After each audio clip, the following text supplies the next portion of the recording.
naiwan pa raw. May naiwan pa raw siya. Sabi niya sa akin kanina. I-check siya sa akin eh. Sabi ko, mag-drop na po ako, inform ko lang. May gamit pa ako doon, pero konti na lang, sabi niya. Sabi ko, sige po ate, dahil sabihan ko si mama, thank you po. Sabi niya, thank you din.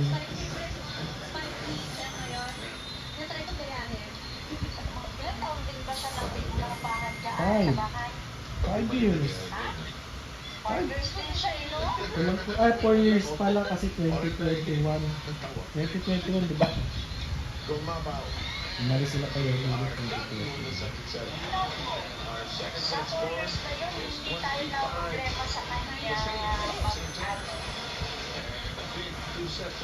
Lang sa mga pinagawa niya, inawas-awas yung